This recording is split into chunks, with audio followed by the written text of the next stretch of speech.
Hi students. So in this session we will discuss about Ayurveda system of medicine. In previous class also we learned some concept of Ayurvedic system of medicine. So the basic concepts of in Ayurveda are Pancha Mahabhutas, Three Doshas, Dhatus, the Malas, Srotas, three gunas, Agni, diseases diagnosis, treatment and drug sources. So Pancha Mahabhutas, there are 5 basic elements are there: Akash, Vayu, Agni, Apa, Prithvi, etc. Three doshas are Vata, Pitta, Kapha, etc. And Dhatus are 7 dhatus are in the body: Rasa, Rakta, Mamsa, Meda, Asti, Majja, Shukra. And the malas, there are 3 primary malas are there: Purisa, Mutra, Sveda, etc. And Srotas are the channels through which things flow inside the human bodies, or the pathways of the channels. And 3 gunas, so there are 3 gunas are there and they governed by the 3 doshas and also by attributes or mental dosage. One is sattva, rajas and tamas, and then Agni, it is the digestive fire, and then diseases or disease. The imbalance of doshas give rise to disease or dukkha. So all human diseases are classified to 7 broad categories, namely genetic disorders or genetic disease, Adi Bala Pravritti, congenital disease, Janma Bala Pravritti, and constitutional disease, Dosha Bala Pravritti, and traumatic disease, Sangata Bala Pravritti, seasonal disease, Kala Bala Pravritti, infections and spiritual disease, Daiva Bala Pravritti, natural disease, Swabhava Bala Pravritti. So here genetical disease, by means of genes by the father, transfer from father into younger ones. So it may be imbalance of genetical genes are transferred from parent into younger one. So such type of diseases are forms in the younger one called as genetical disorders, and then also called as Adi Bala Pravritti, and then congenital disease. So here congenital means the diseases or symptoms are caused by the unfulfilled desires of the mother during pregnancy and due to nutritional disorder. So if the diet and conduct of mother worsens Vata, the fetus might suffer with the deformities as kyphosis, in Telugu Guni, blindness and dwarfism. Increased pitta may cause alopecia and yellowish pigmentation of skin, and enhanced kapha cause albinism. And then constitutional disease or dosha bala pravritti, imbalance in any one of the 3 vital energies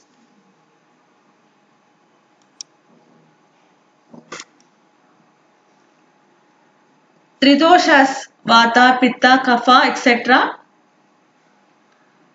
are 3 mental energies, 3 gunas, Sattva, Tamo, Rajo gunas, result in dietary or behavioral disturbances. The constitutional disorders are of 2 types. One is somatic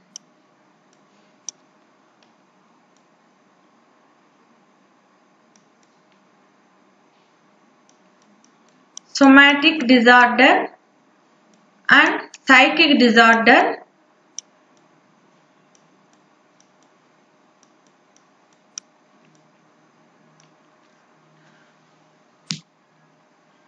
And then next one is traumatic disorder or Sangata Bhala Pravritti. So any trauma causing experience, external or internal, leads to the disease. And then seasonal or Kala Bala Pravritti. It is the failure of the body to adjust itself to the sudden and abnormal climatic changes.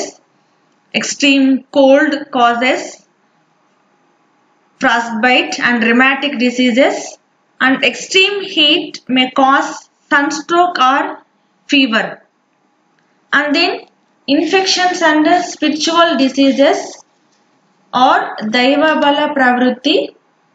These diseases are caused due to natural calamities like lightning, earthquakes, floods, or through sexual and physical closeness with affected friends or relatives. So some diseases are also caused as a result of green-eyed monster and jealousy and negative voices and thoughts occupying one's mind. And then natural disorder or Swabhava Bala Pravritti. And the people who look the healthiest also suffer from natural weaknesses and diseases such as hunger, thirst, sleep, death or senility and elderly weaknesses, etc. So మనం ఇందాక చెప్పుకున్నట్టు Ayurveda system of medicine లో different components లో పంచమహాభూతాస్, tridoshas, త్రిగుణాస్, త్రిమలాస్, సప్తధాతుస్ and Agni, Shrotas, etc. We learned briefly. And then diseases. So they find out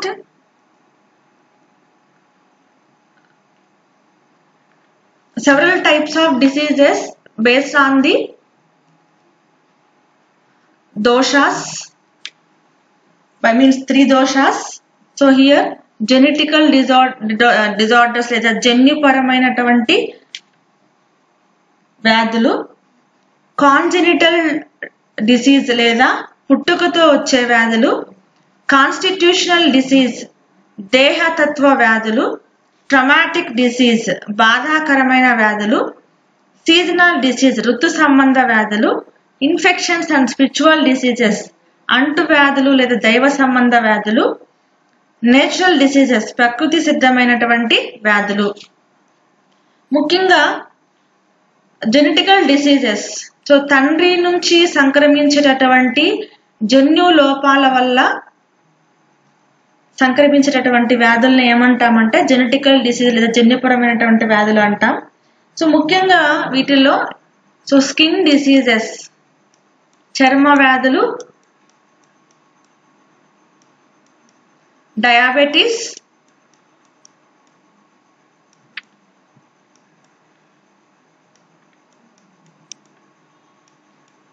hemorrhoids,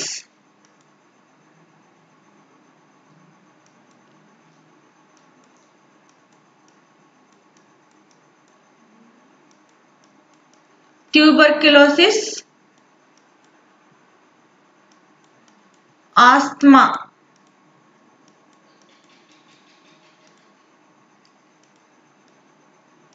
are the carrying by the genes or parent. And then congenital disease పుట్టుకతో సంక్రమించేటటువంటి వ్యాధులు.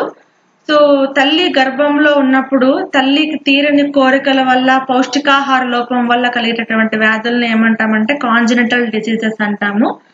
ఇక్కడ తల్లి తీసుకున్నటువంటి ఆహారం గాని ఆలోచనల వల్ల గాని ఇక్కడ వాత దోషం వికటించింది అనుకోండి, వాత దోషం అనేది వికటించింది అనుకోండి, సో అది ఎంబ్రియో పిండం పైన ప్రభావం చూపిస్తుంది అనమాట. సో అప్పుడు ఆ పిల్లల్లో ఏం ఏర్పడుతుందంటే కిఫోసిస్, దీన్ని ఏమంటామంటే గూని అంటాము. లేదా బ్లైండ్నెస్,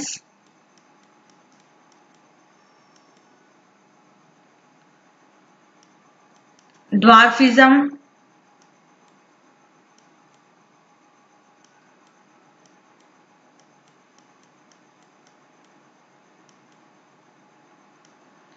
అట్లాగే పిత్త దోషం అనేది వికటించింది అనుకోండి, అబ్నార్మల్ అయింది అనుకోండి, అప్పుడు స్కిన్ అనేది ఎల్లోయిష్ కలర్ లోకి మారడం కానీ, అదే కఫ దోషం అనేది వికటించింది అనుకోండి, ఆల్బోనిజం, స్కిన్ అంతా వైట్ గా ఉంటుంది అనమాట. Deficiency of melanin, albinism. And then constitutional diseases. ఇక్కడ 3 దోషాలలో కానీ 3 గుణాలలో కానీ ఏవైనా మార్పులు జరిగి అక్కడ ఇంబ్యాలెన్స్ అయింది అనుకోండి, ఎక్కువగా జెనెటికల్ కంటే కూడా డైజెస్టివ్ డిజార్డర్స్, బిహేవియరల్ డిజార్డర్స్ ఏర్పడతాయన్నమాట. సో ఇలాంటి డైజెస్టివ్ బిహేవియరల్ డిజార్డర్స్ ఏర్పడడం వల్ల సో ఆ పిల్లల్లో ఎక్కువగా ఈ సొమాటిక్ సిమ్టమ్స్, సైకిక్ సిమ్టమ్స్ అనేవి ఎక్కువ కనపడుతుంటాయి. శరీర సంబంధమైనటువంటి మార్పులు కానీ, అలాగే మానసిక లోపాలు అనేటివి కనబడతాయి. అట్లాగే ట్రమాటిక్ డిసీజ్. సో గర్భిణీగా ఉన్నప్పుడు స్త్రీలకు ఏదైనా బాధాకరమైనటువంటి దుర్ఘటన జరిగినప్పుడు వాళ్ళకు పుట్టేటటువంటి పిల్లల్లో ఉండేటటువంటి డిసీజెస్ ని ఏమంటామంటే బాధాకరమైన వ్యాధులు అంటాం అన్నమాట. సో అట్లాగే సీజనల్ డిసీజెస్, ఋతు సంబంధ వ్యాధులు, ముఖ్యంగా అట్మాస్ఫియర్ లో జరిగేటటువంటివి అనుకోండి, అధిక టెంపరేచర్ ఉన్నా, అల్ప టెంపరేచర్ ఉన్నా ఏమవుతుందంటే ఎక్కువ వణకడం కానీ, లేదా సన్ స్ట్రోక్ కానీ, ఎక్కువ సమ్మర్ సీజన్ లో ఎక్కువ సమ్మర్ హాట్ అనేది ఏర్పడింది అనుకోండి, ఎక్కువ ఫీవర్ రావడం కానీ జరుగుతూ ఉంటుంది అనమాట. దాన్ని ఏమంటామంటే సీజనల్ డిసీజెస్ అంటాం. Next infections and spiritual diseases, అంటు వ్యాధులు లేదా దైవ సంబంధ వ్యాధులు అని అంటాము. ఇక్కడ ప్రకృతిలో సంభవించేటటువంటి ఉపద్రవాల వల్ల, పిడుగులు కానీ, భూకంపాలు కానీ, వరదలు కానీ, సో ఇలాంటి వాటి వల్ల సంక్రమించేటటువంటి వ్యాధులు. ఇంకా ఈ లైంగిక సంపర్కం, సెక్షువల్ కాంట్రాక్షన్స్ లో నీట్నెస్ లేకపోవడం వల్ల కూడా డిసీజెస్ అనేటివి క్యారీ అవుతుంటాయి అన్నమాట. And then natural disorders. So ముఖ్యంగా ఏంటంటే హెల్తీగా కనబడేటువంటి ఏ పర్సన్స్ అయినా ముఖ్యంగా ఆకలితో కానీ, దప్పికతో కానీ, నిద్రలేమితో కానీ, వయసు పెరగటం వల్ల వచ్చే వృద్ధాప్య లక్షణాలతో కూడా బాధపడుతూ ఉండొచ్చు అన్నమాట. సో అలాంటి వాటిని ఏమంటామంటే నేచురల్ డిజార్డర్స్ లేదా స్వాభావిక బల ప్రవృత్తి అంటాం అన్నమాట. And then diagnosis and treatment. So Ayurvedic methods of diagnosis are extremely simple. The diagnosis involves, so stress is given on urine, stool, semen, vomiting, sneezing, yawning, hunger, thirst, tears, sleep and heavy breathing for diagnosis of a disease. Pulse examination is carried out through the help of radial artery in the early morning when the patient is in empty stomach. So the diagnosis involves the following examinations are pulse examination, urine examination, stools examination, general physical examination, examination of tongue and eyes, examination of skin and ear including tactile and auditory functions. So diseases, వ్యాధుల్ని ఎలా గుర్తిస్తారు, ఏ వ్యాధి యొక్క లక్షణం ఆధారంగా వ్యాధులను గుర్తించడం జరుగుతుంది అన్నమాట ఇక్కడ. సో ముఖ్యంగా చాలా సింపుల్ గా ఉంటుంది. ఎలా అంటే ఎవరైతే డిసీజెస్ అఫెక్టెడ్ అయినటువంటి పర్సన్ ఉంటారో సో ఆ పర్సన్స్ యొక్క సో యూరిన్ ఎగ్జామినేషన్ కానీ ఎక్కువగా తీసుకునే వాటిల్లో వేటిని టెస్ట్ చేస్తారంటే యూరిన్,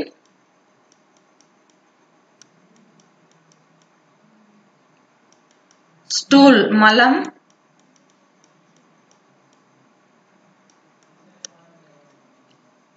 సెమెన్ ద్రవం,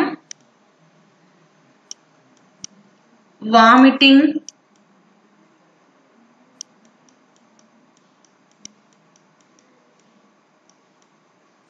స్నీజింగ్, స్నీజింగ్ అంటే జలుబు చేసినప్పుడు లిక్విడ్ వస్తుంటుంది కదా అది స్నేజింగ్. యానింగ్, యానింగ్ అంటే ఆవులింతలు.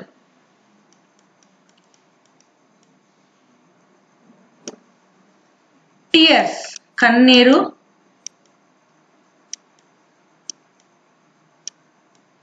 స్లీప్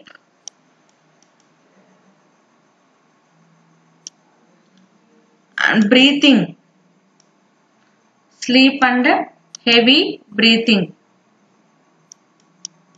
సో ఈ సిమ్టమ్స్ ని బేస్ చేసుకొని వ్యాధి నిర్ధారణ చేస్తారన్నమాట.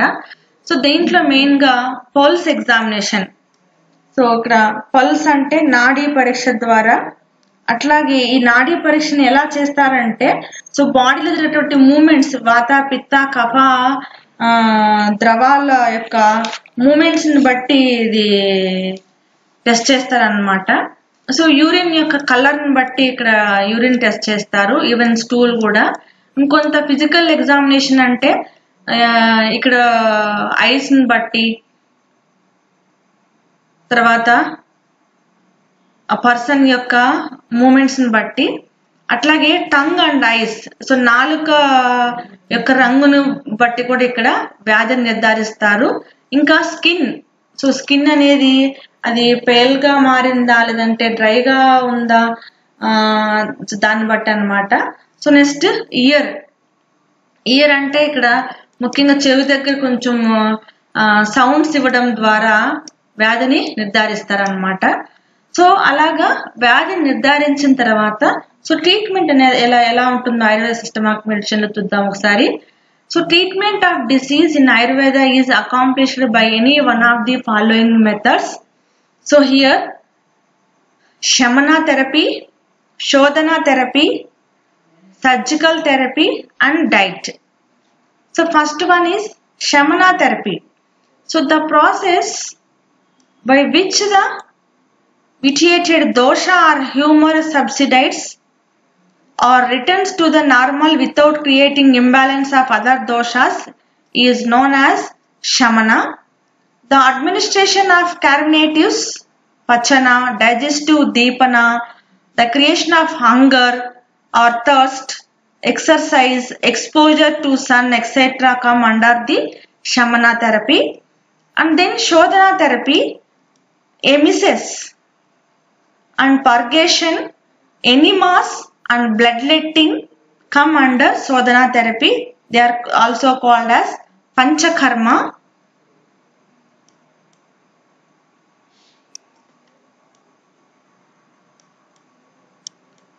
Panchakarma.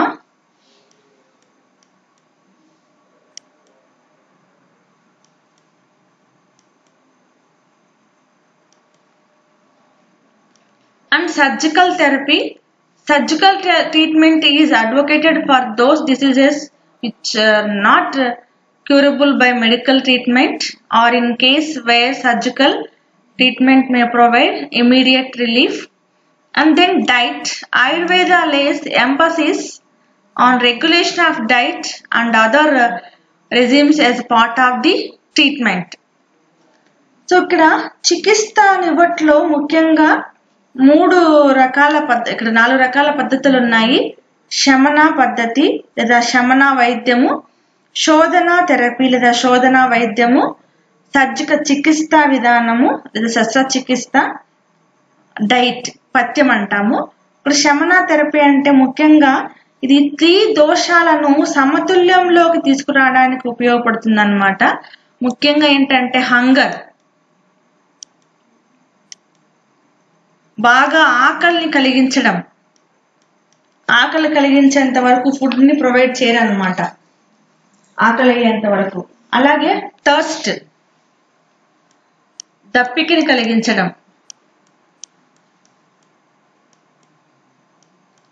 థర్స్ట్. వ్యాయామ,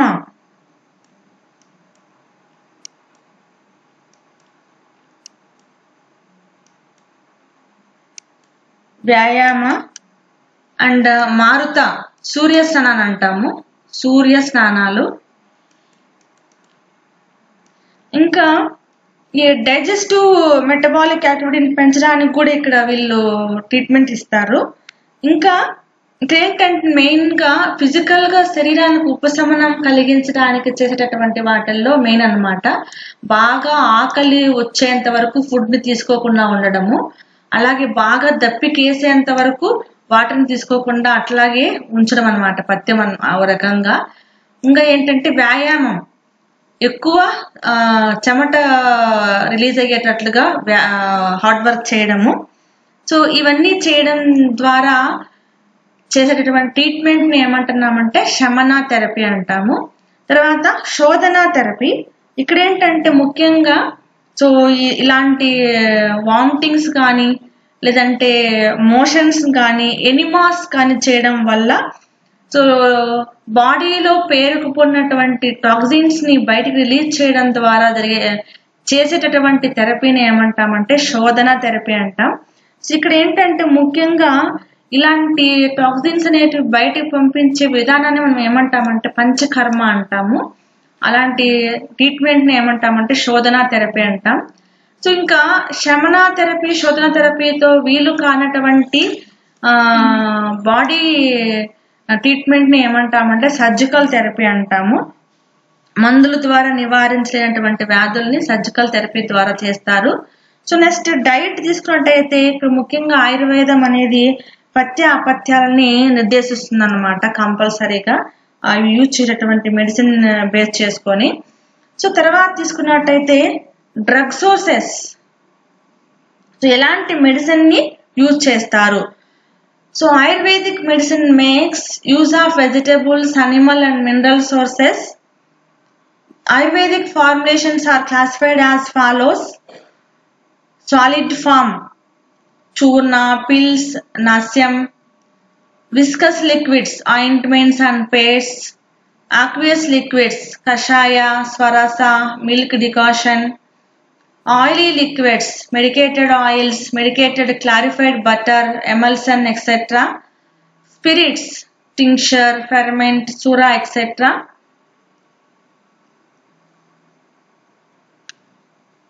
and some other. Almost all Ayurvedic pharmaceutical preparations consist of two words: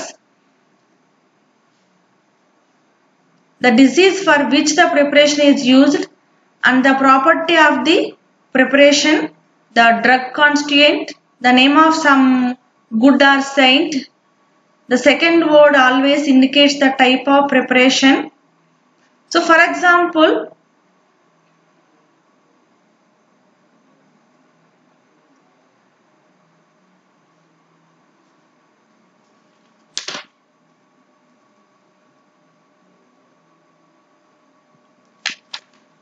so dosage forms indicating the disease to cure: amavata, modaka, dwarantaka, vati. And dosage forms indicating the property of preparation: mrta sanjeevani, sura, mahasugandhi, taila, kameswara modaka, amruta taila. And dosage forms indicating the drug composition: shatavari taila, draksha asava, haritaki avaleha, panchatikta gritha. And dosage from indicating the name of god, goddess or rishi: bhaskara churna,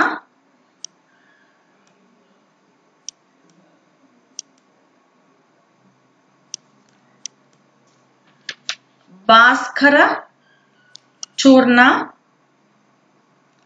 Vaidyanath Vati, and Dhanvantari Grita, and Narayana Taila.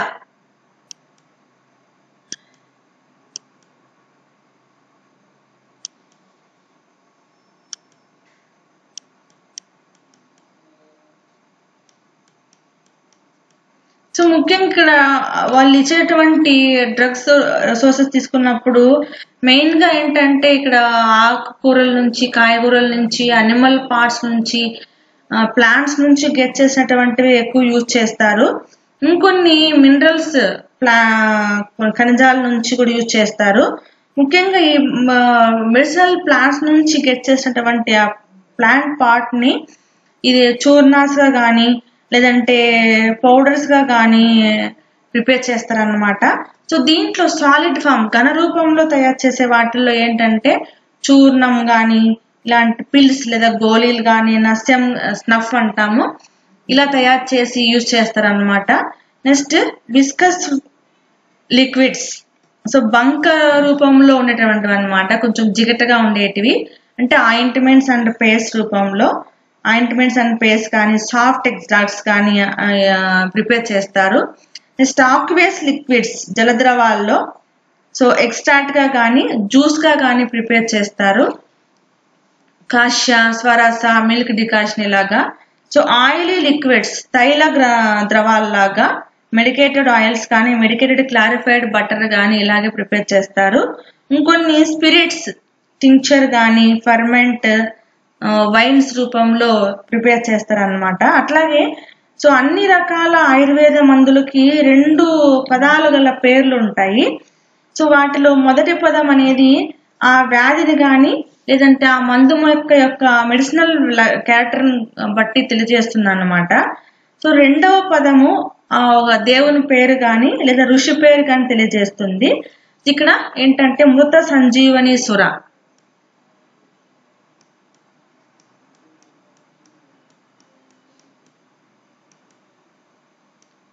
మృత సంజీవని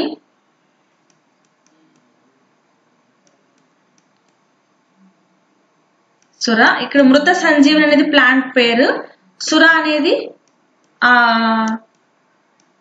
ఋషి పేరు అన్నమాట ఇక్కడ. అట్లాగే మహాసుగంధి తైలం,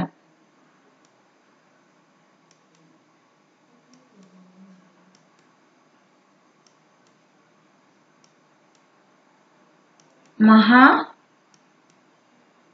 సుగంధి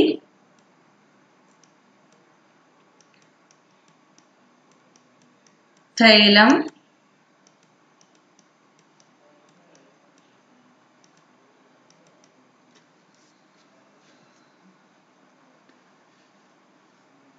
next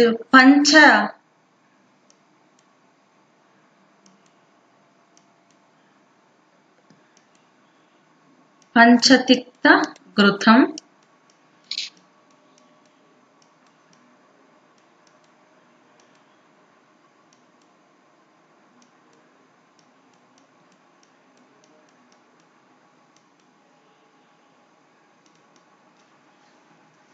Narayana తైల, ధన్వంతరి ఘృతం,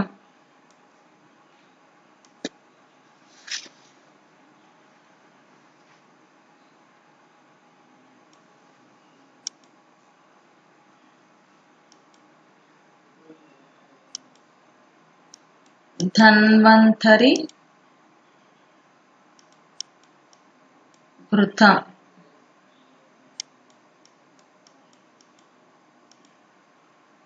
ఎక్సెట్రా.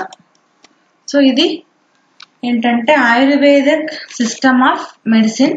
ఇక్కడ మెయిన్ గా ఏంటంటే బాడీలో జరిగేటటువంటి మూమెంట్స్, అలాగే బాడీ యొక్క క్యారెక్టర్ని బట్టి వ్యాధిని నిర్ధారిస్తారు, వ్యాధిని గుర్తిస్తారు. అలా గుర్తించినటువంటి వ్యాధికి ట్రీట్మెంట్ ఇవ్వడం అనేది జరుగుతుందని చెప్పుకున్నాం. అలా ట్రీట్మెంట్ లో ఎన్ని రకాలు ఉన్నాయి ఇక్కడ? శమన థెరపీ, శమన వైద్యం, శోధన థెరపీ, శోధన వైద్యం, సర్జికల్ థెరపీ, శస్త్రచికిత్స చేయడం, డైట్, పథ్యము. అట్లాగే మందులు యూజ్ చేసే దాంట్లో ముఖ్యంగా మొక్కల నుంచి కానీ, ముఖ్యంగా కొన్ని అనిమల్స్ నుంచి, అలాగే కొన్ని ఖనిజాల నుంచి తయారు చేసేటటువంటి మందుల్ని ఉపయోగిస్తారు. అందులో వాళ్ళు తయారు చేసేవి ఏ రూపంలో ప్రిపేర్ చేయగలుగుతారు అంటే అవి ఘన రూపంలో, లేదంటే సాలిడ్ ఫామ్ కానీ, లేదా విస్కస్ లిక్విడ్స్ లో కానీ, లేదా ఆక్వియస్ లిక్విడ్స్ లో కానీ, ఆయిలీ లిక్విడ్స్ గా కానీ, స్పిరిట్స్ గా కానీ తయారు చేస్తారు. ముఖ్యంగా ఇక్కడ ఆ తయారు చేసినటువంటి మందుకి 2 పదాలని ఇక్కడ యూజ్ చేయడం జరుగుతుంది.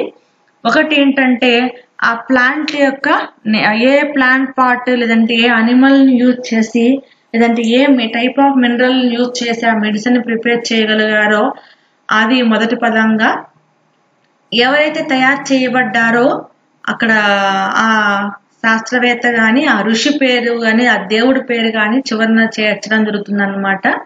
అలాంటి వాటిల్లో భాస్కర తైలం, నారాయణ తైలం, ధన్వంతరి ఘృతం, మృత సంజీవని సుర, మహాసుగంధ తైలం అండ్ పంచదిక్త ఘృతం అనేటివి ఇక్కడ మనం చెప్పుకునేటటువంటి ఆయుర్వేద ఔషధాల యొక్క పేర్లు అన్నమాట. సో ఇది దేని గురించి అంటే Ayurveda system of medicine. So తర్వాత ఫర్దర్ సిస్టమ్ ఆఫ్ మెడిసిన్ గురించి తర్వాత క్లాస్లో డిస్కస్ చేసుకుందాం.